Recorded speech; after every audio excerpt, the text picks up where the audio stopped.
And we're live. Hello, Facebook and everybody and all the ships at sea. Ships at sea. That's like an old radio thing. Hello, Mr. and Mrs. America and all the ships at sea. It's 11:30. Do you know where your children are? And if I, so, well, you're not like anyone I know. All right, let me get a level on our audio stuff here. they're still outside, even though it's dark. Playing in the dark. All right, cool. My recording software set up. Yours? Oh yeah, Audacity. Yeah, be good. Yeah, it's been a while.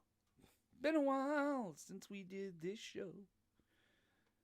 Or any other like it now. It's been a while. Okay. We good? Yeah. All right. I think I'm ready on this end. Doc looks good. Yeah, Doc looks fine. All right, let me pull it so that I get the Kerwin stuff. All right. Oh crap! I don't know how I'm gonna introduce you this week. I haven't even thought about it today. We'll talk about it later. This will be interesting. All right, red button. Red button. All right, 3, 2, 1, click.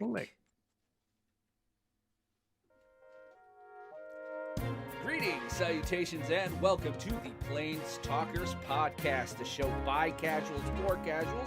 I'm your host, Will Benson, joined as always by my, hey, maybe Tom Brady will come to my hometown co-host, Aramis Perez. Aramis, how are you tonight? I don't know where that came from.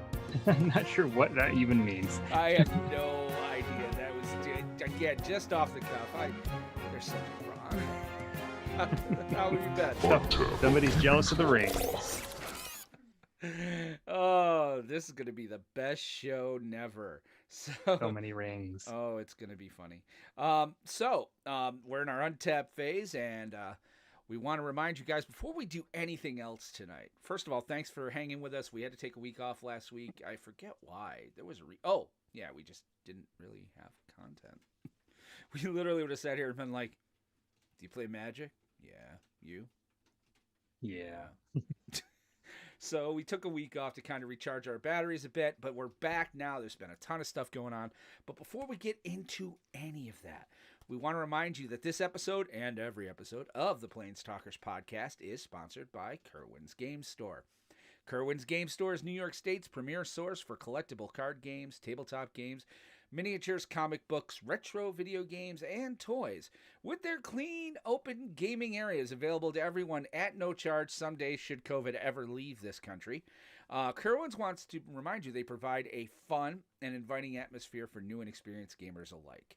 With locations in both Catskill, New York, and the Poughkeepsie Galleria in Poughkeepsie, New York, Kerwin's Game Store is the 100% best place to go in gaming. Now, they do have a great website. You can find it at KGS. That's Kite Go Samuel online.com. So kgsonline.com. And don't forget, you do get 5% off any online order when you use the promo code PlanesTalkers at checkout. And you know what? I'm going to pull the curtain back. We'd like you to use it when you're there, too, because it means that you actually listen to the show, okay? That's why promo codes exist, okay? So go there. Use it. Use the code. Get 5%. It's a beautiful thing. It's a very nice thing. We also want to take a second to recognize our Planeswalker patrons. Brian, David, Jonathan, Johnny, Bell, Anthony, Steve, Mark, George, Josh, Zach, Ian, and Randy. These people help the show out in so many ways. I can't even describe it. We couldn't do it without you. We've got some things coming to you 1 year clubbers. So anyone who's been in a year as of this month, we're going to be sending you something. So at the Planeswalker level. So be on the lookout for that. I may contact you regarding your addresses. We're also going to be doing our call here either this month or early next month. We do have our quarterly patron call where we talk about the show and things we can do to improve. And I really like to hear what you guys have to say, as well as we'll talk about the buy a box or the win a box event and what we want to do for that. So be on the lookout for that information. If you want to get in on any of this, guys, just go to patreon.com/PlanesTalkers. And don't forget, Wednesday night is our Commander playcast. Aramis and I, as well as two other people, usually Anthony and Steve, but sometimes other listeners, we're playing in a league, playing Commander every week. Paper Commander. We get our webcams and mics, and it's a whole lot of fun. We usually yell at Steve. This week we yelled at Aramis a lot. because you know what? No, it ain't your fault. I don't blame you. I don't even blame Sakama. I blame Nick. So, but yeah, Aramis won this week with Zakama. I think you won twice. I won twice, yes. Fucking hate that deck. Oh, there's the explicit tag. I just She was hate hungry. that deck. The Kama's hungry. It's been a while since I fed her, so of course, she's gonna be a little ornery. So yeah, she just devoured you. So to find Twice. out how we're going to try to stop that deck, you're going to want to tune in Wednesday night around the 7 o'clock hour. We'll be live right here, Twitch, Facebook, all of that. So you don't want to miss that. So, but before we get into any of that, we're in our untap phase. And I need to untap. I forgot to get beer. Oh, jeez. He's totally prepared. Forgot to get the beer. See, I have my soft drink, my non-sponsored generic soft drink here. And he's going to come back with his beverage here in a second. I have a refrigerator full of really cool different beers because my wife and I went to the Glenville store. So I figured this week it's very important that we talk about Lethal Weapon 2 and one of my favorite lines. So this made me buy this beer. It's called Diplomatic Immunity. That's the beer. So I'm untapping that tonight. It's a IPA, 7%. It's probably going to taste like an IPA. So, down the hatch. But, Aramis, how the hell are you, my friend? Well, first of all, I hate to ruin the reference for you, but I've never seen Lethal Weapon 2, or 1, or 3, or any of them. So, but I'm doing good. Wow. Wow. Dude, that has to be an assignment. You have to go watch those movies. Now, granted, Mel Gibson, now, what we know about him now, well, it's got nothing to do with that. I just never got around to watching him. Never really had any interest. He's a bit of a garbage person. I mean, I liked Payback. I thought that was a good movie. Yeah, that was his comeback. But I mean, he's still. Oh yeah, he's a terrible human being. But those movies are, if you have to watch those movies. Like you're gonna need. Trust me, go watch one. First of all, Gary Busey is eating every possible piece of scenery he can find in that entire movie. Every time he's on it, he's nuts. And again, we know he's nuts, but I mean, it's just ridiculous, but in a good way. And you have to watch it. You're gonna have to watch them. Trust me, you won't regret it. I'll give you my Voodoo code. Like, dude, I have them. They are in my Voodoo account. Like, I will let you log in and watch them for free because that's how important it is. I think I just said I'm going to pirate right over the airways here. Yeah, kind of. Yeah, password sharing. I know Netflix is trying to crack down on that. I'm going to jail. So well. But how the hell are you, man? What's been happening? I'm doing good. For those of you who've been listening to the show for a while, I was able to get some employment finally. So I've been doing that for a couple of weeks. And it's going good so far with that. Been playing some casual games on Arena.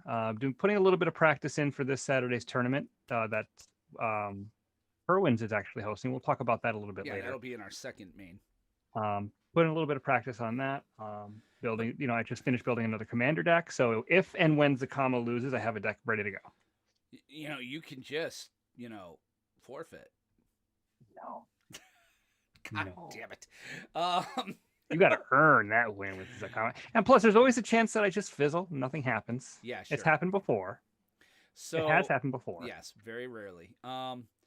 So did you watch, I got to ask this because everybody's talking about it. Did you watch the 4-hour epic?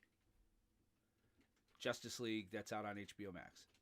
I don't have HBO Max, so no, I did not. Oh, I should give you those credentials too then. And I'm like, I can take it or leave it. I mean, it's going to be the ride home with Will. I recorded it today, so I'll be probably posting it tomorrow.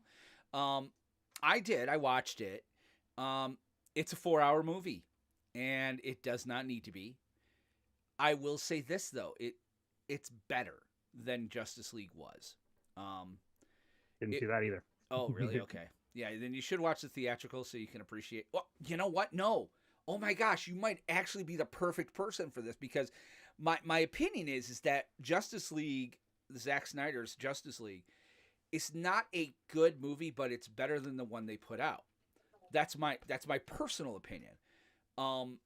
If you watched it and you're like, this movie's horrible, then I'd be like, okay, my opinion, it's a win. If you watch it and go, this is the best movie I've ever seen, well, then I'm just full of shit.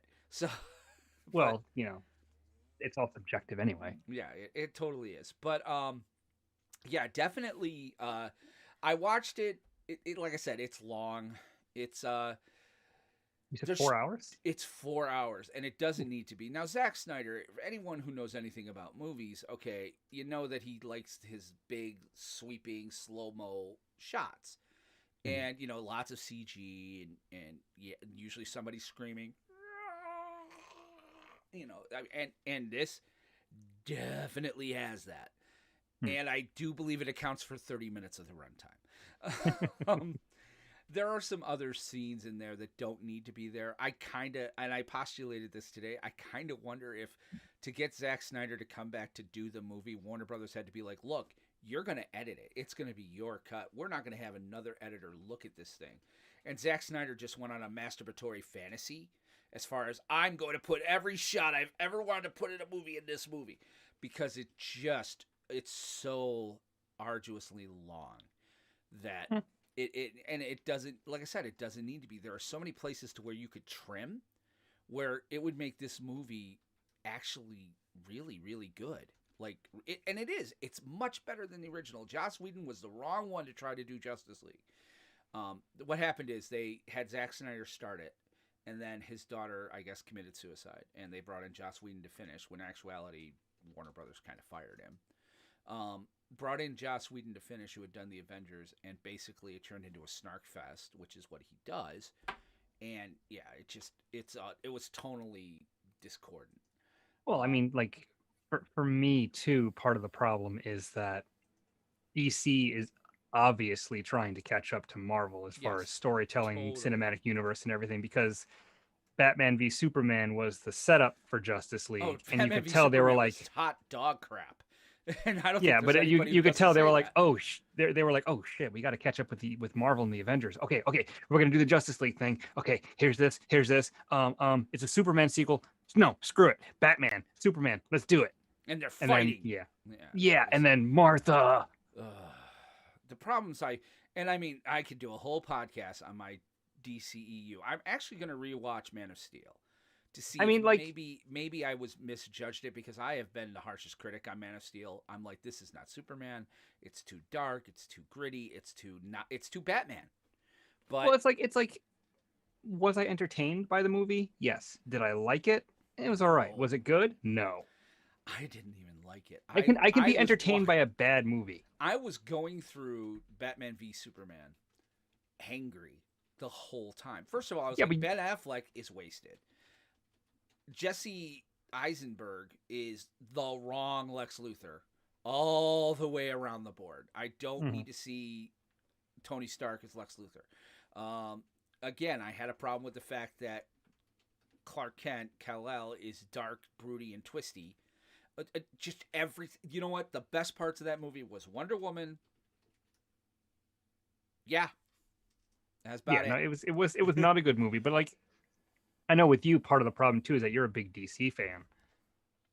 So yeah, and I'm not. So it's like I can watch this and I'd be like, all right, it's a nice way to spend a couple of hours. I know it's not good, but it doesn't hurt my feelings. Like if the Avengers had sucked, I would have been like, all right. But like the Avengers to me were like the best thing I've ever seen in my life. I thought that was fantastic. It did hurt me because, I mean, being a DC guy, I've wanted a Justice League movie my literal whole life. And I think that's why I liked this movie, was because I didn't like the original and I want to like a Justice League movie so bad. You know, I'm going to watch it again in a couple of months. But yeah, my feeling right now is if you're not a DC guy, you know, watch it if you've seen the original. You know, like I said, you'll appreciate it on a different level. It's a different movie. It's better. It's just, I almost want to go through it and be like, and tell people, be like, okay, at 3 minutes, fast forward 2 minutes. Okay, now, and again, because there's so much in there, you don't need that. If you trimmed all that out, you probably can make this a 3, maybe even a 2 hour, 45-minute movie, which is a perfectly palatable. Other than that, I mean, it was my bride's birthday, so she and in my home, we We don't do birthdays. We do birth like week slash month for everyone except me because you were born on Christmas. We can't help it. So we took her out Friday night. We went and actually we went out with friends like for the first time in a long time. They're vaccinated. I'm getting vaccinated a week from Friday, and we went to Bombers and had some fun. Tipped a few back. Had some burritos. Saturday we did a Zoom call with our friends, and I took her to her favorite restaurant. Have you ever been to Texas de Brazil? I've wanted to try it, but I have not been there. Worth the money, especially if you like meat, I like meat. because it's all you can eat. You pay one price. Their salad bar is amazing. There's a lot of like couscous and Mediterranean type flair in there, Mhm. which my wife loved. Completely lost on me. But the meat, I mean, they were bringing around filet mignon wrapped in bacon, all you can eat. Chicken Hmm. wrapped in bacon, pork chops wrapped in bacon, which is kind of like bacon wrapped in bacon. I was going to say that's probably the next thing, right? Bacon wrapped in bacon. I mean, but it was so good. Get the meat sweats afterwards. My wife got a little sick. She did. She had to come home and take a little nappy before we did our Zoom call with our friends. But because then we got together with a lot of our college friends and did a Zoom call. So, and then yesterday it was her birthday and she went to Home Depot and got stuff for outside, and I sat in the living room with the cat, and I was happy with that. So, well, that's kind of our untap. Let's get into upkeep. So, upkeep is what are we doing today? We've got a pretty full show tonight. We've got Strixhaven previews coming. There were some previews official that came out. Yes, there have been other cards, but as usual, we don't talk about them. Two of the Planeswalker cards. And then, even before that happened, last week they announced their plans for Innistrad. So we want to kind of go through that because that's always been a question about how they're going to do this. When they announced it, they were announced together. And what does that mean? Are we getting two full-size standard sets at the same time? We're going to go through that. Combat, we don't got one. Maybe we'll fall into one. Who knows? And then main two, we've got State of Standard. Again, we want to talk about the decks that are out there right now. What's been making waves? And then we're going to talk a little bit about the Kerwin's event this Saturday. Hey, listen, if you want to play some Arena and you want a 1 in 16 shot to win a box, register at kgsgear.com. They're playing Arena Standard, so he's going to put it together. It's very much like our win a box we do here. There is a price associated with it, but it's worthwhile. So kgsgear.com, Standard best of 3. And then we're going to talk about what we're playing for that event, and then if there's time, we'll kind of touch on Magic Legends. I'm not really that but we should talk about it. So we are a Magic show, so why don't we get right into the main phase? Main phase. All right, main phase. So today there were some previews put out because basically they were advertising the previews, which start in like 2 or 3 days. Start on Thursday. So it was an announcement of an announcement. Yeah. So Magic's been getting kind of big about this lately. So they came out with that. They kind of went through what it is they're going to be doing, and so let's kind of talk about that a little bit. So what they did was with this announcement, they released 2 previews of 2 Planeswalker cards. Yeah. So this is in addition to the school cards that were put out a few weeks ago that we talked about. There was a mono black one, and then a Simic one. Let's talk about the mono black first, because I think there's going to be a hell of a lot more we're going to talk about with Simic one. So Danny Trejo, the actor, Machete, he revealed the next main character in Strixhaven, Professor Onyx. Yeah. So Liliana is Professor McGonagall, only she's actually Snape. So she kind of looks like Angelina Jolie too. Huh? She kind of looks like Angelina Jolie in this. She really, really does. I should try to get that on screen, but I didn't prep for that, so tough. They're all over the place. You can find them anywhere. But why don't you go ahead and talk about Professor Onyx? Professor Onyx. Okay, so Professor Onyx, Liliana in hiding, is a obviously legendary planeswalker of the type Liliana, which I think is kind of cool. So 4 colorless, 2 black, mana value, not converted mana cost anymore. So it's a 6 mana value planeswalker. Yeah, and they're with not they're not pro tours. They're what was it for a while there? it was Mythic Mythic Championships, Championships. Yeah. and now it's Players For Tour. 6 converted mana cost. Moving on. Get off my lawn. It used to be casting cost. Yeah, I am really getting old. Remember that? Remember Yeah, casting I remember cost? casting costs. Anyway, she starts with 5 loyalty. She has a static ability. Both of these planeswalkers have statics. I'm wondering if this is going to become more common. Looks like that. I think so. I have a yeah. feeling that's good. Which, sometimes it's okay, sometimes it's not. Whatever. I'm Anyway, kind of okay with it. I'm okay with it too, as long as it doesn't break the game like Narset. Teferi. Teferi. Yeah, look at that. The control player didn't mention Teferi. Well, because I mentioned Narset. Yeah, true. But anyway, Professor Onyx's static ability is Magecraft, which I don't know if this is a new keyword. It is, but it's kind of I think it's sort of like maybe like a metalcraft thing. Mm-hmm. So it might not. I think it's not going to show up like all the time because they said there was going to be a new keyword, but it's going to be an evergreen keyword. I don't think this is it. Okay. So we'll discuss that later. But anyway, Magecraft. Whenever you cast or copy an instant or sorcery spell, each opponent loses 2 life and you gain 2 life. This is interesting already because that's a very blue-red thing other than the life drain. Black doesn't normally give a rat's ass about instants and sorceries. It just wants to kill things. So to have that little twist for her, I like that. Blue, I like black. It's Grixis. Grixis. That's great. Awesome. Yeah, and don't forget one of the schools is blue black, so she'd slot right in if you wanted to go Grixis. Yeah. So her +1 ability is you lose 1 life. And boom goes the dynamite. So +1 for you lose 1 life. Look at the top 3 cards of your library. Put one of them into your hand and the rest into your graveyard. So this is strategic planning. Yes. So for +1, you get strategic planning, a blue card, and a black planeswalker. I like this. I like this a lot that they're sort of shifting some things over a little. Her -3, this is a little more traditional. Each opponent sacrifices a creature with the greatest power among creatures that player controls. Now, the interesting thing about this is that normally when Lily does a sacrifice ability, it's symmetrical. It hits everybody at the same time. Since this one's one-sided, it's pretty strong. That's because she's become a teacher and has learned her lessons. Yeah, she's learned some lessons from Gideon. You only kill the bad people, not your own people too, to further your goals. Maybe this is sort of a shift for her. Maybe we'll eventually see an Orzhov Liliana. We'll see. And her ultimate, -8. Each opponent may discard a card. If they don't, they lose 3 life. Repeat this process 6 more times. Shit. So -8. Oh, that's no cards in your hand? Yeah, take 21. So it's Torment of Hellfire on a crack.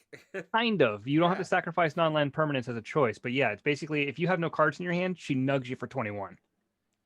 18. No. Repeat it 6 times. more times. Jesus Christ. 21. Blackjack. Wow. I mean, all right. Yeah. Okay, this is obviously a commander planeswalker. Like 6 mana planeswalker. Yeah. She is a commander planeswalker. Well, she can't be your commander. No, so. but she's a commander. Like. Yeah. This is like half your life total type of thing. She's 6 mana, so I don't think she's going to see much play in standard unless there's a really specific deck that she'll slot into. It's because it's hard with even if she goes Grixis, which is what you want, you can't really ramp into her. Well, you could Sultai. Yeah.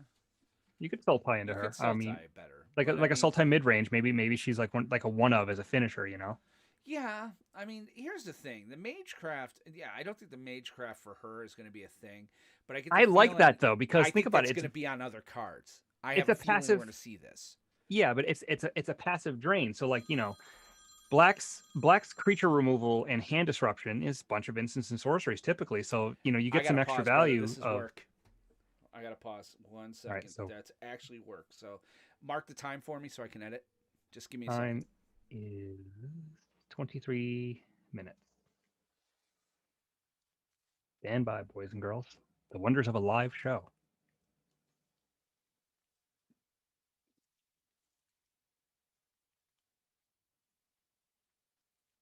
Live media, boys and girls, where anything can happen, does happen, will happen, and just did happen.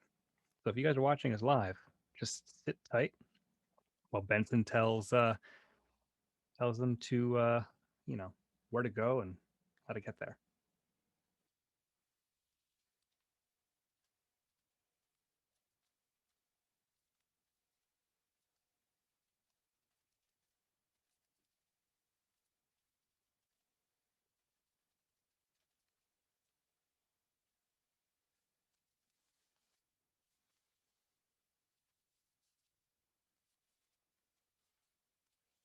We were a little worried tonight that we'd be able, if whether or not we'd even be able to get on because there were some work issues. And it's like maybe they've propped back up, which is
Sorry about that, folks. Live show.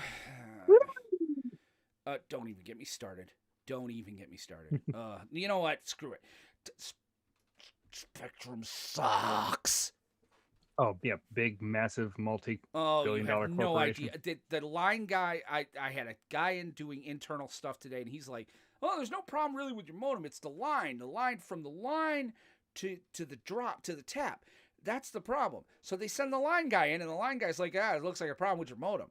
I'm like, he's like, "I'm gonna have to come back tomorrow." I'm like, "Yeah," and he's like, "Well, I get in at noon." I'm like, "You'll have someone there at 8, or even better, 7. I will be there at 7. Have somebody there." Oh, I'm just angry. All right. So 23 minutes. I'm going to Yep. edit about 4 minutes out of And this show. yeah, Again, folks, I do apologize. I know it's a live show, live but show. Woo! yeah, right. So we were talking about Liliana. We were talking about Lily. So where I should have was had I? you That's write down like what you were saying.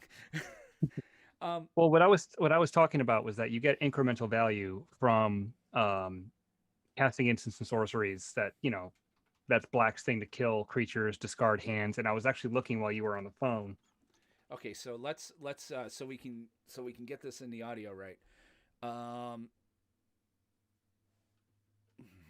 let's see. Bring it in to you know what you just researched. Be like, you know what, and I've just been researching this blank, and that'll be where I edit it. So 2753. Okay.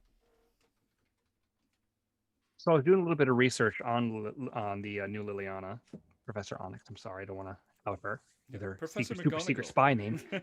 Um, Black gets a lot of value from their instants and sorceries.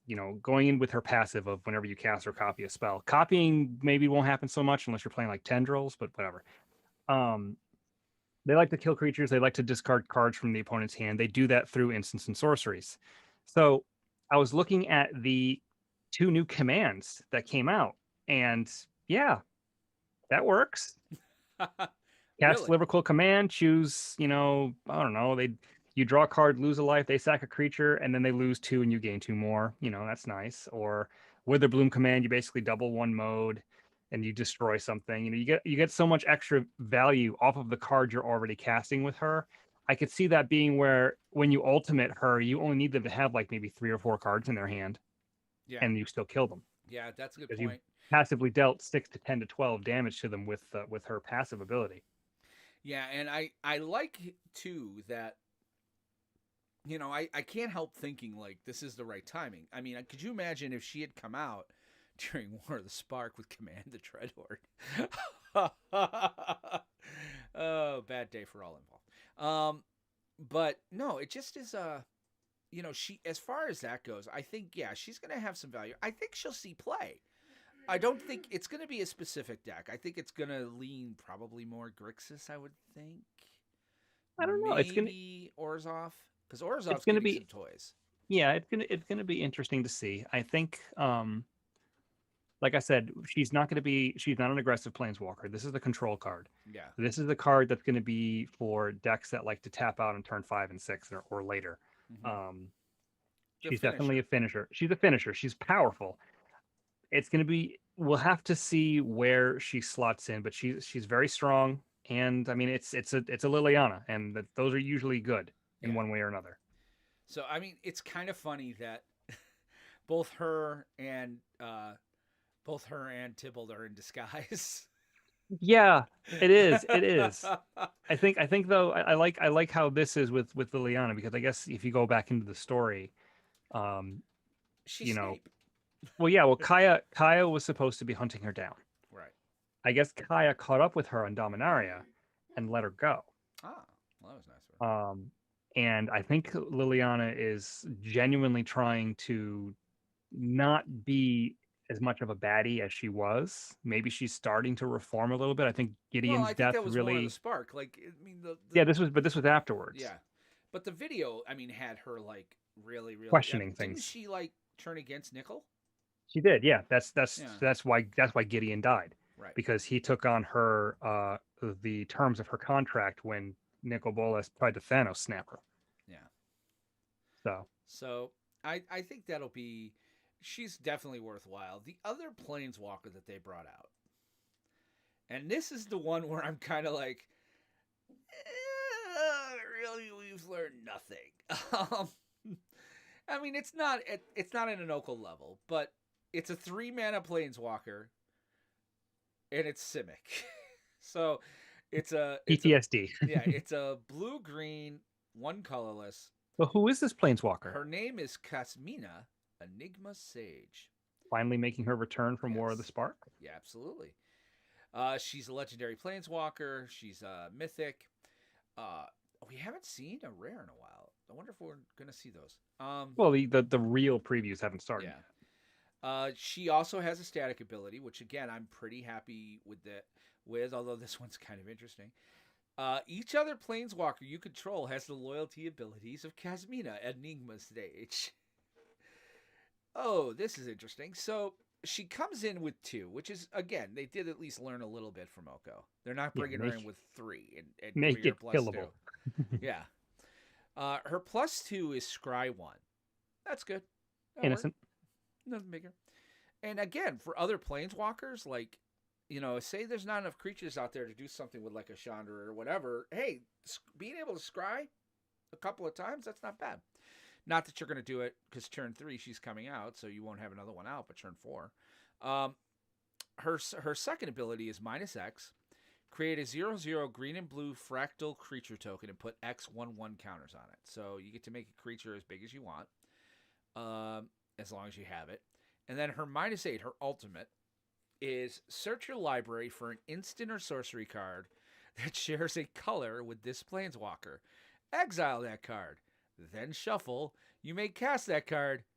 And then it's the big freaking phrase that everybody loves, without paying its mana cost. Mm-hmm. I've got one word for you. Narset. Yep. Now, obviously, that's not standard. Right. But think about all the uncommon Planeswalkers from War of the Sparks. None of them have plus abilities. Kasmina gives them a plus. Yep. Think about Ashiok. Yep. From War of the Spark, giving that thing a plus. Yeah. In that you might see some of that in more modern Pioneer This historic. is this card is going to go into every Super Friends deck Yeah. Yeah. that exists because adding the versatility onto all those planeswalkers is very, very good. Imagine 5-color Super Friends in like Commander, her, and Nicol Bolas God Pharaoh. So yeah. Anyway, I don't want to do that anymore. Yeah, I don't want she to. is. I. Here's the thing.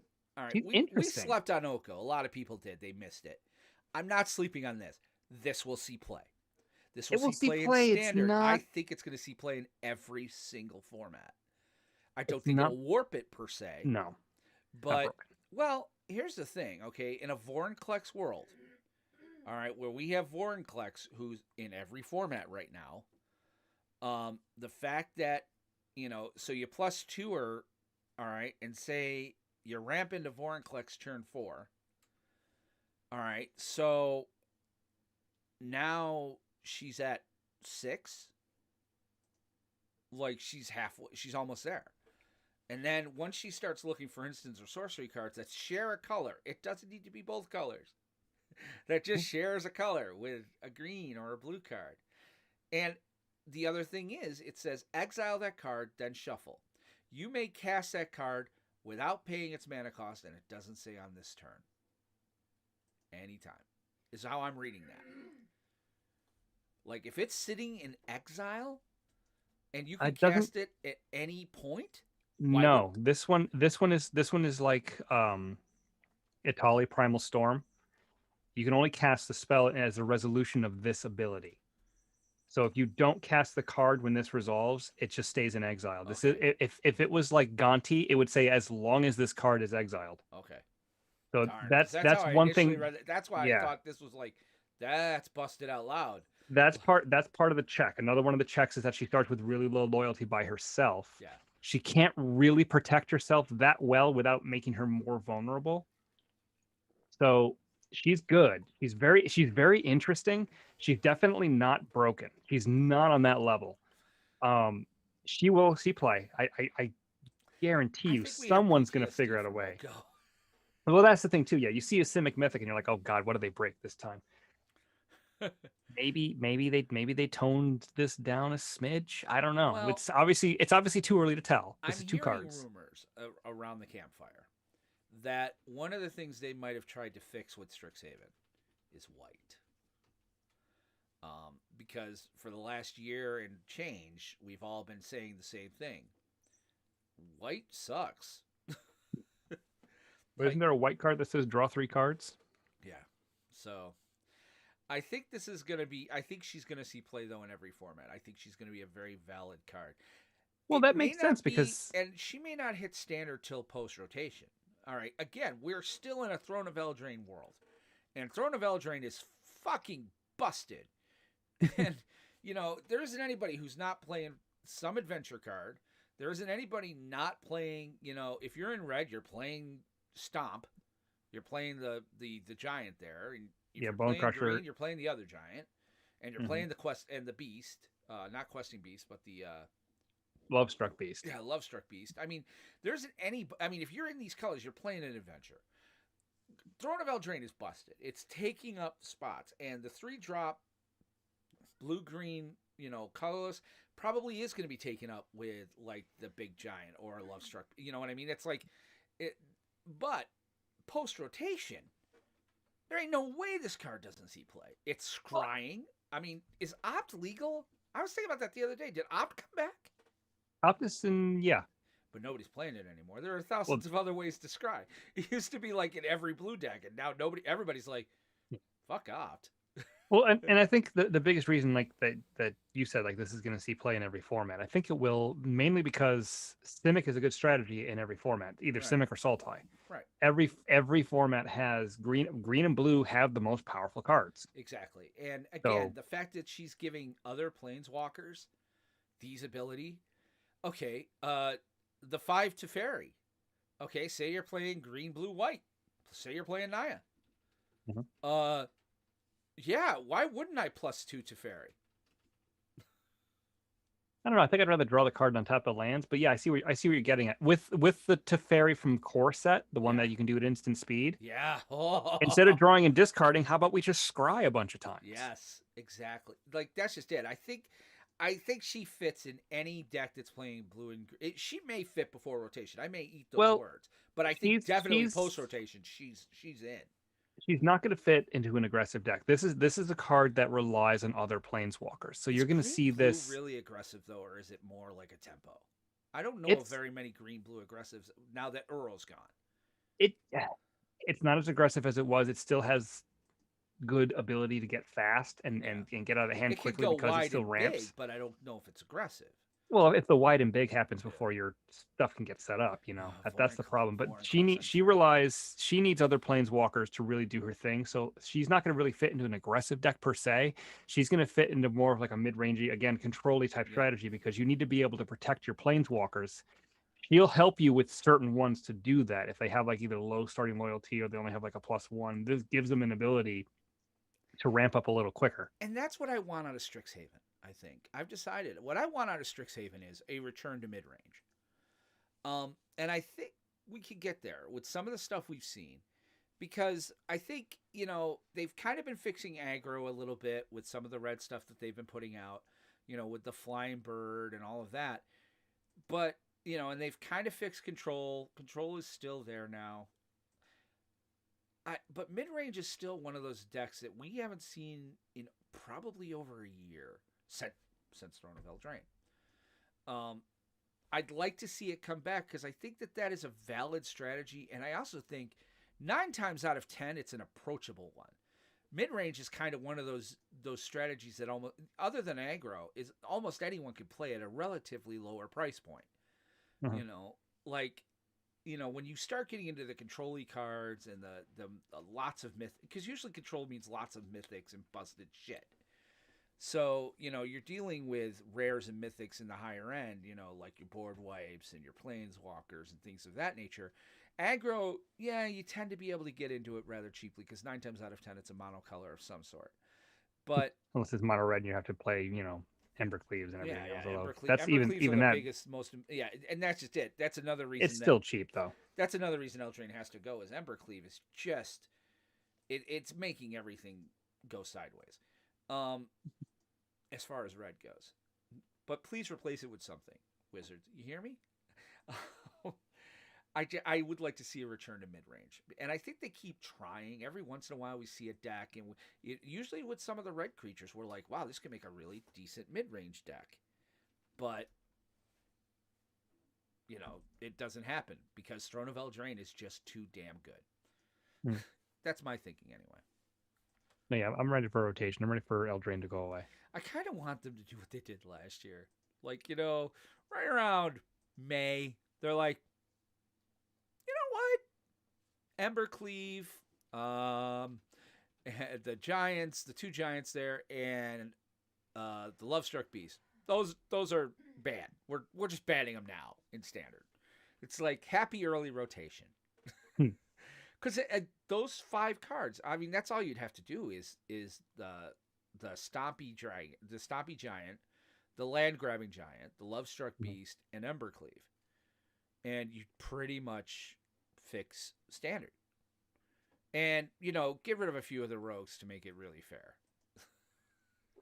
Yeah, the top cards played in Standard right now. Yeah. Out of the top 10 cards played in Standard,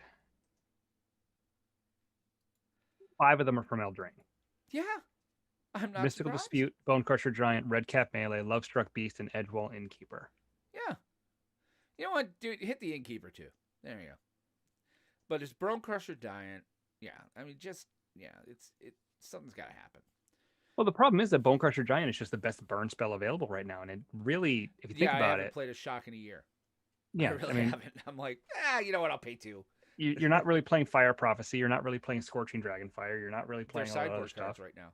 They're sideboard cards. Lightning Strike isn't in the format. Lightning Bolt is probably never coming again. Dear God, I wish it would. As much as I would like to see it. I think everybody wants to see it. A year of Lightning Bolt. There you go. You know what? I'm willing to give you Embercleave if you give me Lightning Bolt. I don't think they will, though. But you never know. I mean, because here's the thing: what the other big news from last week was Innistrad, believe it or not. So not this next set and not the set after it, but the set after that. Wizards came out with their release schedule for Innistrad, and I think they officially give the names now, or people Well, just found it. They put out an article Okay. that showed their release schedule for 2021. Like, for instance, June 11th is Modern Horizons 2. Fetch lands will be in booster packs at Rare, which is nice. At the enemy fetches. So, Scalding Tarn, Yeah. Misty Rainforest, Verdant Catacombs, the cards that need to be I might reprinted. be buying a box. I might pre-order a box. I'm absolutely getting a box of this. On July 16th is where normally the core set would be. They're doing Dungeons and Dragons Adventures in the Forgotten Realms.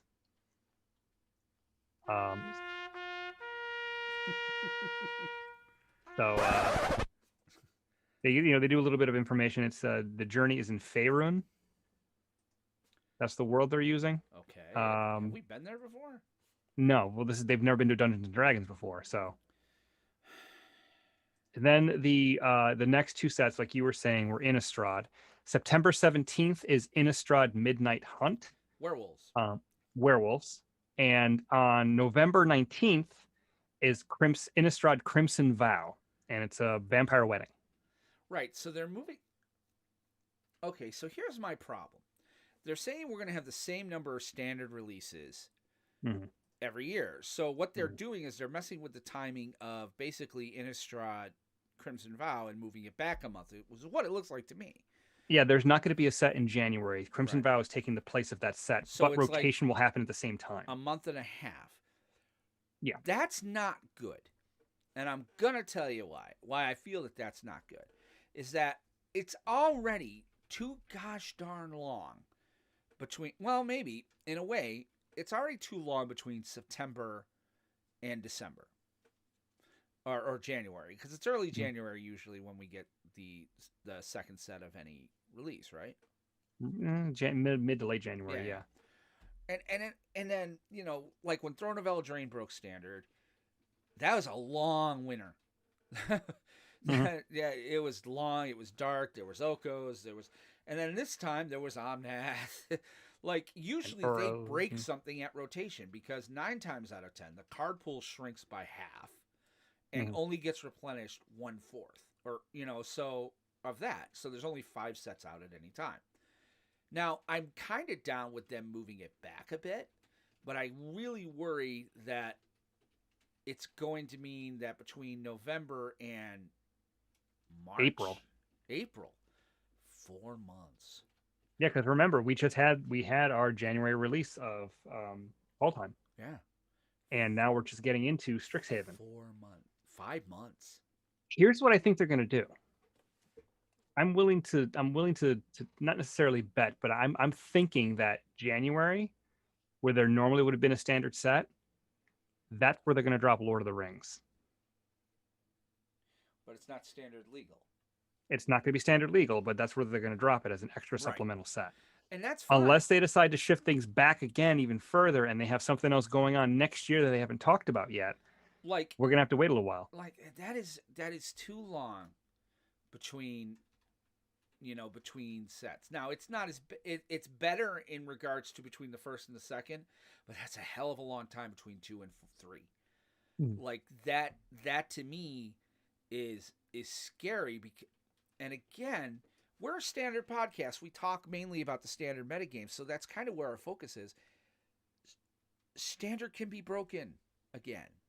And unless they're willing to go balls to the wall with bannings, which nobody wants, and not just that, people stop playing standard. People are like, I'm bored with it. I'm going to play historic, or I'm going to go and play.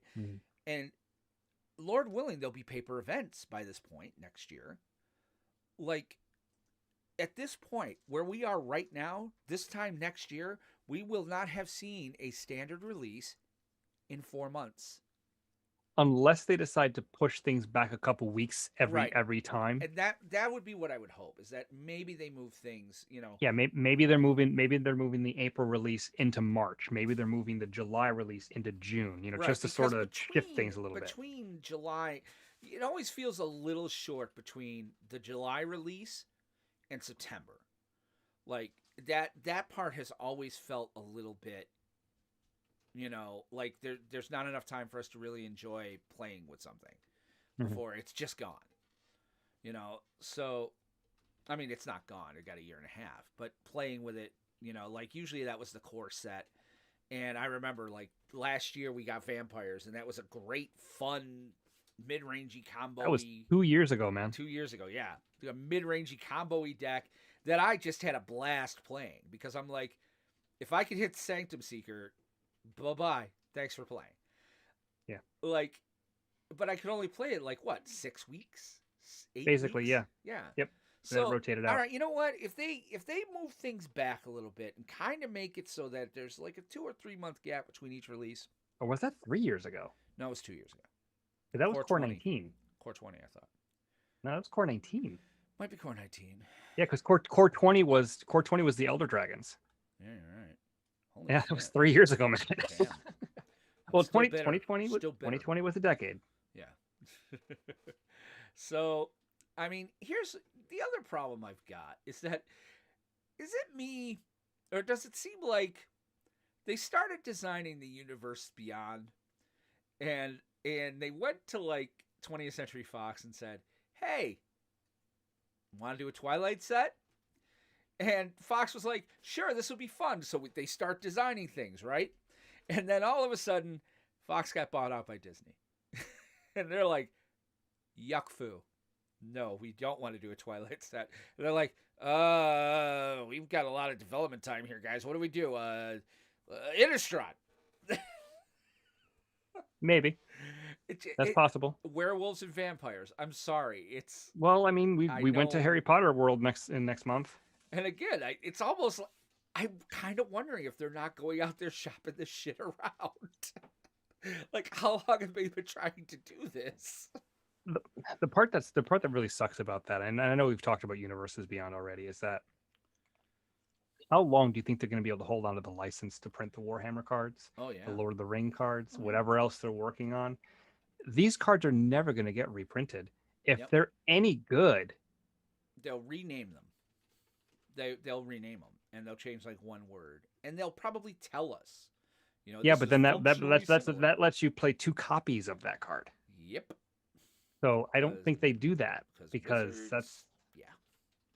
So it's just, it sort of creates like a second reserve list, and Which is what everybody's been scared. talking about. Yeah, I'm scared about that. I mean, we'll see what happens, but yeah, I'm not really looking forward to that. So, I'm looking forward to these sets. I mean, they've shown that they are good at taking an established world and putting a magic twist on it, and so it stands on its own. They did that with Eldraine. They've done that with Theros. They've done it with Innistrad. So I have faith that these sets will be great, because they've done this. I'm hoping that they put most of those eggs into that basket and only chuck out a few eggs every now and again for Universes Beyond, since this is going to be a thing. It's not going to stop, because people will buy it. Well, I kind of wonder too. I mean, the other thing to talk about real quick, and I mean, we got to be moving along because the show's getting long, but is this returning to blocks? No, this feels like a block. It does. I don't think they are.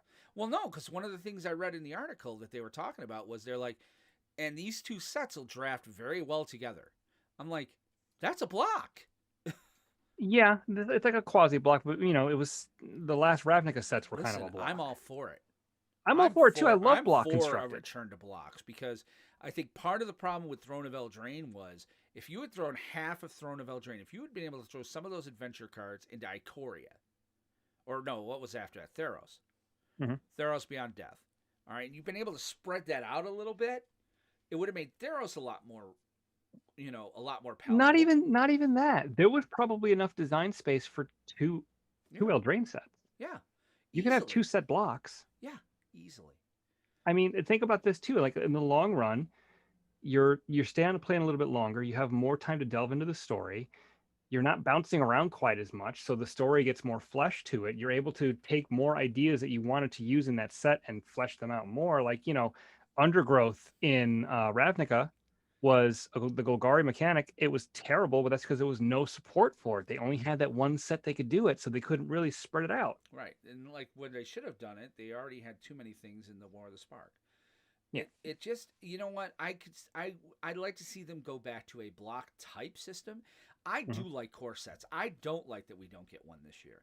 Now, if the D&D set is kind of core-ish, okay, I'm in. But and it's possible it will be, but D&D is just, I think we're going to see a lot of the party mechanic. Maybe.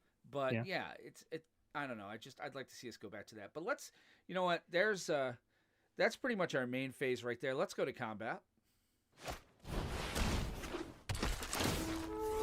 Combat phase. Oh, somebody played a fog. Let's go to main. Main phase. So second main, where we usually talk about state of standard. Which, standard has had some movement since our last show. As we kind of predicted, Sultai control has risen through the ranks. The damn, it's so weird, but it took a while, but the ultimatums have finally come home to roost. Ultimatums are good. Yeah, ultimatums are very good. And so the big problem has always been surviving long enough to cast them. Yeah, and the Sultai control gives you that option a lot. Great deck. I've played it to some success.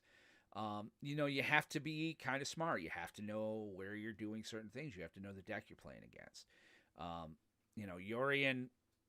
Yorion is useful, but not essential. They just kind of have them there as kind of in case of emergency break glass, which is probably what they wanted companions to be. And to be able to cram 20 more cards into the deck. Yes.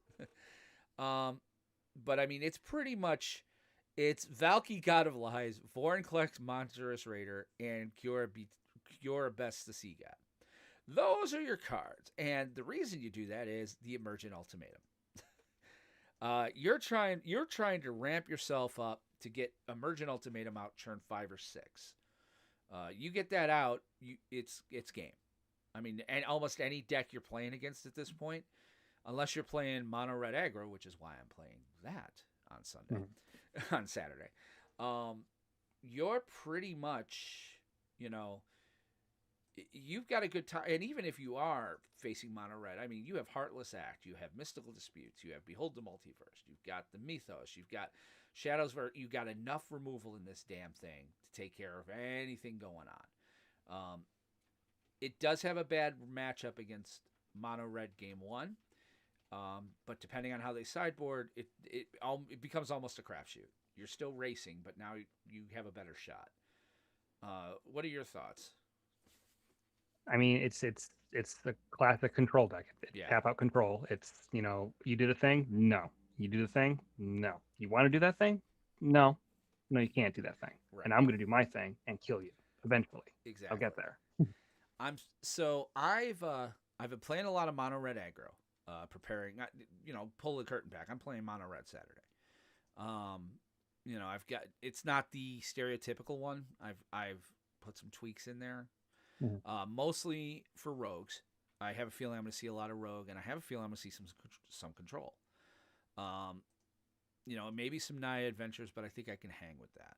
Mono red is just, it's lean. It's doing what it does late rotation. It's got the things you need, and then the sideboard, it's hit or miss, and you're still racing. The other big deck right now is Naya Adventures, which is a surprise to absolutely no one. What? Eldraine? Okay. Yeah, it plays a lot of Eldraine. Yeah. So, that's kind of the state of standard right now. But again, as we were saying, with the exception of Sultai Control, which is seen about 23% of the meta, 11.2 for red aggro, 10.4 for adventures, 7.9 for mono white, which mono white is coming up. But again, it doesn't hang too well against red. If red knows how to sideboard for it, which is basically I'm going to kill your creatures. You know, you take out a lot of their creatures and you put in a lot of, you throw in the, you throw in Red Cat melee, Scorching Dragonfire, Phoenix, and Soul Seer. Thank you. I'm very interested to see. I have seen as I've been playing some Izzet control. I think people are still trying to make that work. I think it needs one or two pieces, and I think it'll get some in Strixhaven. I won't be surprised if that deck moves up. And Azorius control is still sitting out there. But anything else on that list that kind of sticks out to you? I mean, not really. It's been basically the same players for the last few weeks. Just the positionings have been changing as the metagame. One deck adjusts to another one, and then that takes over, and then they adjust back. And it's been cat and mouse for the last few weeks. I will say again that standard is stable, standard is fun, and it's good to see that there's nothing disgustingly stupid going on that is clamoring for a ban. I mean, there's a couple of cards that are a little bit of outliers, but it's not too crazy, and we got new stuff coming. So. And here's the thing, folks. Play best of 3. That does kind of change things. If you're playing best of 1, then obviously you're just going to play mono red all day. Some flavor of aggro, yeah. But, I mean, playing best of 3, you really learn a lot. I've been really, really doing some research on sideboarding techniques and stuff with that deck. So, when I can. So, standard's kind of looking like that. We kind of touched on it a little bit earlier, but Kerwin's is having an event this Saturday. Let me see how many spots are left, but I know that there are spots left. And here's the thing. Yes, we are 100% sponsored by Kerwin's, but we also like playing with Kerwin's. I love it. And, I know Steve is doing this as kind of a trial run. So if you're not doing anything Saturday, why not come in? Right now, he's got 10 seats open. So, and I think it's $20. But you have a 1 in 16 shot. 4-0 gets a draft booster box. 3-1 is going to get you 18 draft booster packs.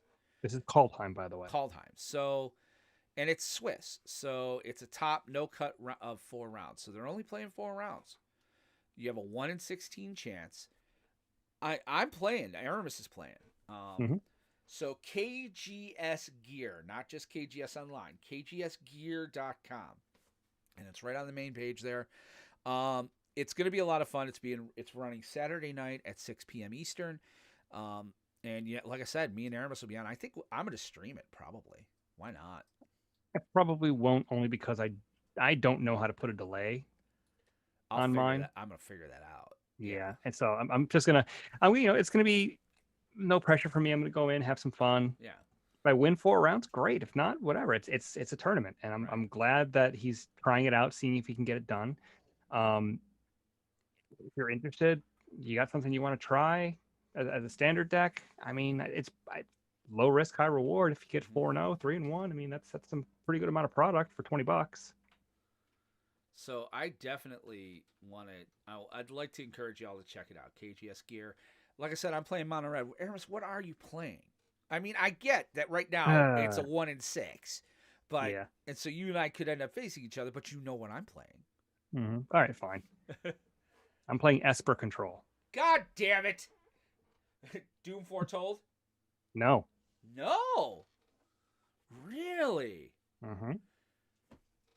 Esper Control. All right. Yep. A lot of board wipes. Doomscar?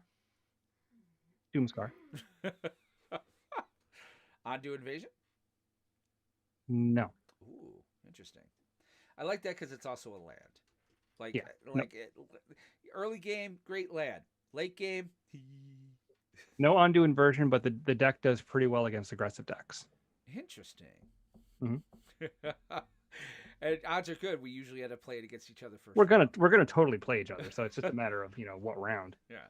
And I do believe I will look up trying to set up a delay, and I probably will stream it or at least record it, so we can stream it later. Because again, I kind of want to give Kerwin's, absolutely. But we'd love to have you guys in. Anthony and Steve, if you're still listening or watching, why the hell haven't you two signed up? And Nick, I don't know. Did Nick? I got to find out from Nick if he went. I think he was talking about leaving where he was at. So.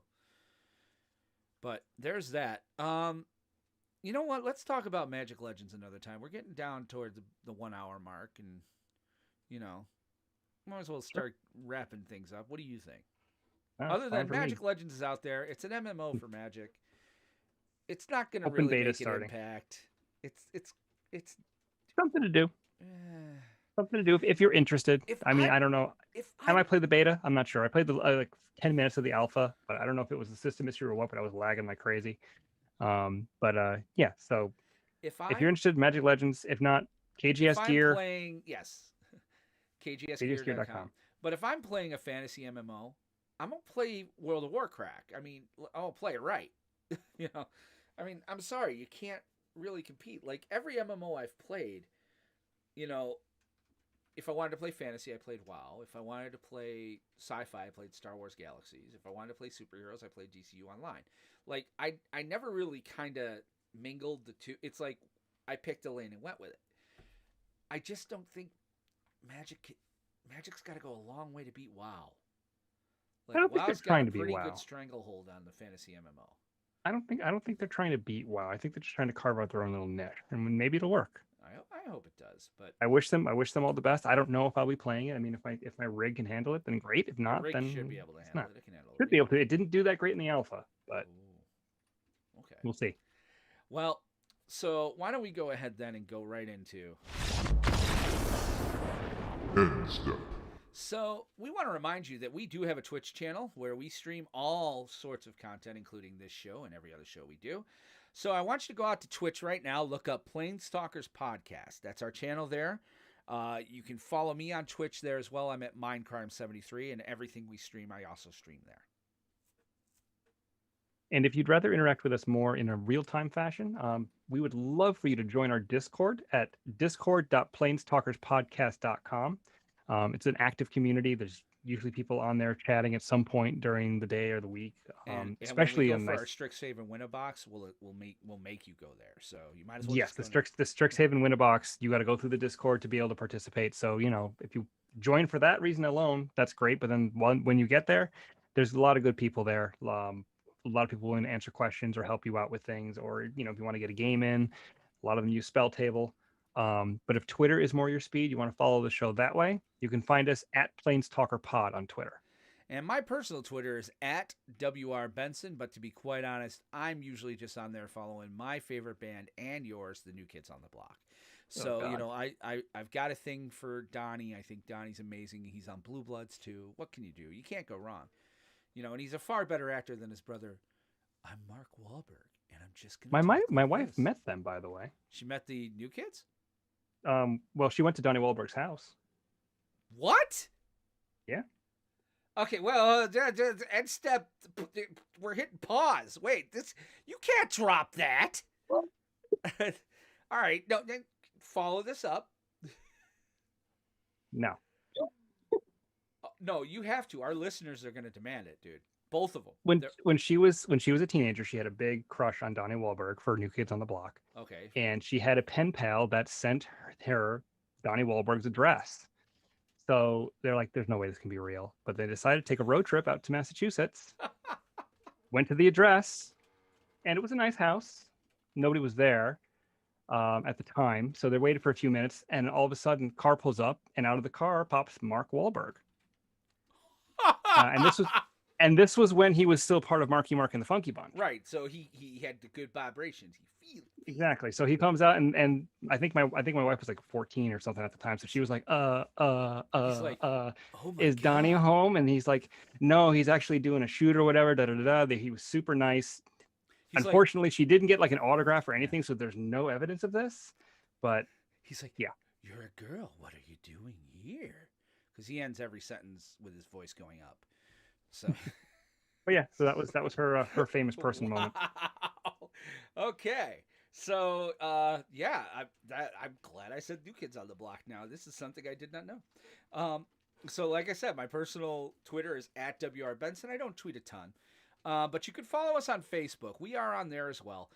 Just go to facebook.com/PlanesTalker.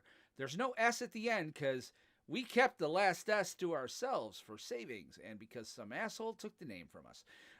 So like and follow our page there. Don't forget to, guys, we do an awesome, fun playcast every Wednesday. Now, if you want to be a part of it, you know what? We say it's for patrons.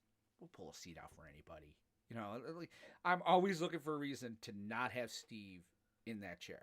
So if you want to play in a playcast and you have a webcam and a commander deck, it doesn't even need to be that, it doesn't need to be any good. Or I shouldn't say any good, but it doesn't even need to be that great of a deck. We will, that's something we should do for our guests is like find out what they're kind of trying to play and, so we don't counter program it with, Zakama.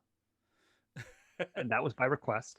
I know. I'm going to kick his freaking butt. Just let us know, and we'd be glad to have you on the show. So just email either one of us. I think Aramis is going to give you the address. But come back here Wednesday night to watch the show. It's called our Playcast. It's on all of our stations, our Twitch, our Twitter, our Facebook.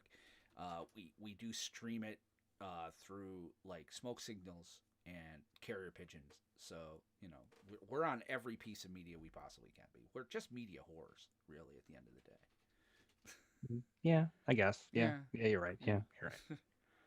But really, with the comma thing, I mean, I play it once every few months. It crushes a couple people, and then it goes away again. So it's fine. It's not like, I'm bringing it every week. You left an operative word. It crushes a couple people's souls. I give you guys just enough time to mentally and physically recover from the trauma to do it again. Yeah, so. Like, I don't know, like any number of, garbage bullies in the world that are like, no, I'm not going to beat you up today. And I'm not going to tell you when I'm going to beat you up again. But it's coming. Well, I mean, you could hear it coming a mile away. It's a 30-foot tall, 3-headed Tyrannosaurus. I mean, come on. Right. Anyway. Yes, moving on.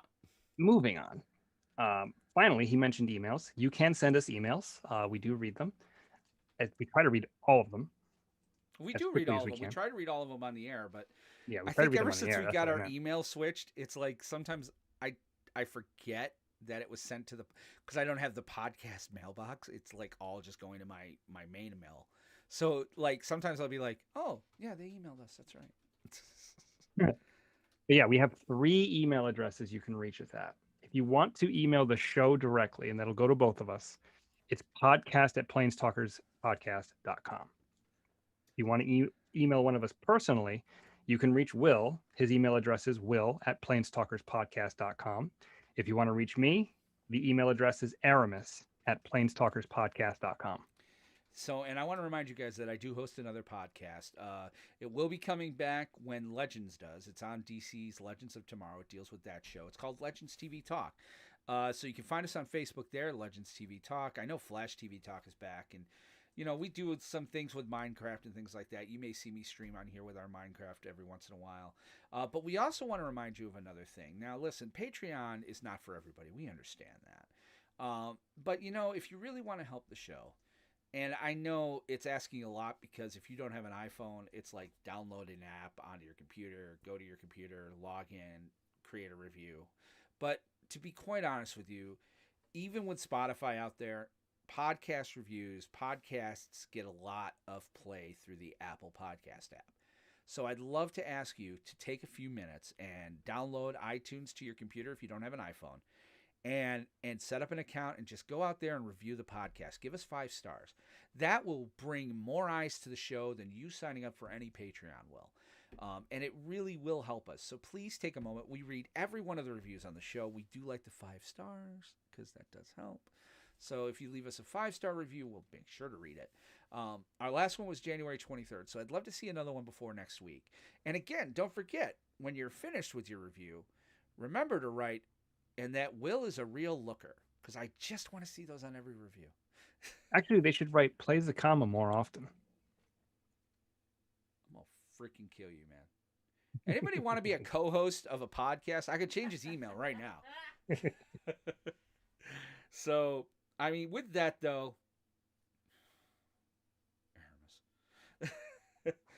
you're almost at the Logan stage of my enmity.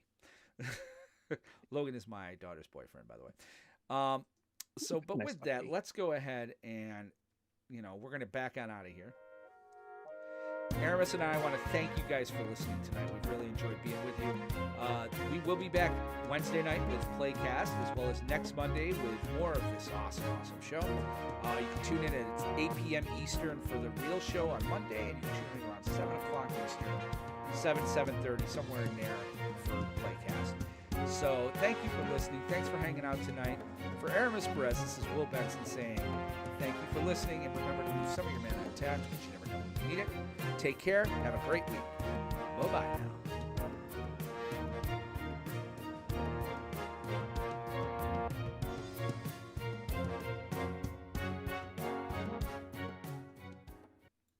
And we're out. Do me a favor. Name your file with where we had to stop. And I know that it's about 3 minutes. So, like, name it like episode 93, 24 minutes or something. You know what I'm saying? Right. That'll let me make sure that I get that crap off there. So, hey Benson. Yo, nice. You're an asshole. So let me go save it. Oh, my Mac isn't on. That's why I can't leave it. What is this? Episode 93, right? 92. 92? Oh, I thought we were Yeah. 93 already. All right. Hey, that's the year I graduated high school. 92. Stop at 24. Yeah. I think it was 24 minutes, right? Yeah. Yeah, Spectrum. He just texted me, somebody will be there at 8. I'm like, damn right they will. Fucking better be. Well, we already have an outage tomorrow. Like, we have we're also having an upgrade to our medical records software. They have an outside vendor for that, and we're having an upgrade on that. So I'm kind of like, okay, you can be down for that. Like, absolutely, do any sort of work there. But we couldn't be assured unless I said you have to come tonight that I was going to get somebody there tomorrow. But in those hours, they could have come between noon and 3. And I'm like, noon is when everything gets turned back on. I need my internet to work. So it's such a pain in the neck. I mean, I love my gig. Don't get me wrong. I'm very thankful for it. But, you know, Spectrum is just, it's just. Oh, Spectrum is only a step or two above Comcast, and that's not really saying much. No, it's not. Very low bar to clear. Yeah. So, I'm loving how the beard is growing in this time. Yeah, I think the goatee will come back at some point. The evil Aramis? Yeah, I part of me shaved it off because starting a new job. Part of me shaved it off because I was getting annoyed with it. So, are you playing Thoughtseize in any of your decks? No, but I have 2 of them now in the old border. Nice. It was very nice. That's also good money. Like, those are actually pretty chase cards. 30, $40 a piece, yeah. If I'd pulled the foil one, it would have been $300 and something. I did some research though, and I was like, you know what? It's just not worth it to buy the boxes on these. Yes, it is, because there's not going to be a second print run. Yeah, but I'm okay with that. I'll just buy the individual cards I need out of this. Like, I mean, there those were like cards, 4. Huh? Those cards are spiking. Yeah, but they'll, you know, there won't be the influx of supply to meet the demand. True. If you're looking for old bordered cards, I would get them now. Yeah. If that's what I'm saying. If I see any out, I'll grab some. It was either take my wife for a very nice dinner or buy myself a box of Time Spiral. Mm-hmm. I made the right call. Oh yeah, of course. Let me see where that stuff. Let me see. All right, let me see. Let's recap. I took my wife to a very nice dinner where 3 bills were spent. We went out Friday night, but my friends ended up paying for that, which was sweet of them. But then I also bought her a treadmill. So yeah. So yeah, the foil Thoughtseize are now up to $500. I believe it. You know what? If I see him somewhere, like I'm gonna probably go and, you know, put a pre-order in for a few things. I mean, that was just it. It was either I get a Time Spiral box or I get a Strixhaven collector. And I think I like, as much as I love the set booster, you and I like that bit, it's more fun with the collectors. It is more fun with the collectors because you can spike a lot higher. Yeah. Well, so non-foil, opening you Ren did. Ren and 6 was lucky, yeah. The But non-foil Thoughtseize is $50 now. Yeah, the set boosters, we won. If we had done it without the art cards, that whole set, I don't think we would have cleared 100. Yeah, the art cards. I think we skipped the art cards next time anyway. Well, we're They doing all. collector. There won't be any unless you're Well, going to do a set booster I have one of each. showdown as well. I guess we could. Yeah, I have one of each coming. Is that worthwhile? I mean, is it worthwhile to do a showdown on set boosters? I guess is the question. And that should Um, be two separate streams. Like technically, you should have streamed the opening of your time spiral. I was thinking about that. I was like, I hope he recorded that because that's no, good content. People love to watch that shit. I don't have. I don't think I have the space to record and sit and then edit and send it out. Maybe all right. Maybe next month. Just because I know that recording HD video takes up a ton of space. Yeah, but that's just it. Maybe next month or the month after, I'll get you a hard drive with the Patreon money, because you should have a hard drive anyway. External drive that you plug into your computer. So, and I mean, 1 to 2 terabytes aren't much more than what we get on the Patreon. So it's just this month is pretty much this month and next month are the playmats. So I'm very excited for that. Like I wish they would get here before Wednesday. Like, because that first Wednesday when you and I roll out, it's gonna be sweet. Yeah, I'm looking forward to that. So, so what was the retirement rule we were talking about with Dex and Commander Craft? I'm just taking the name back right now until they do something. We're still on. Yeah. I think, did we say 3 or 5? Did we go Jeopardy or did we say 3?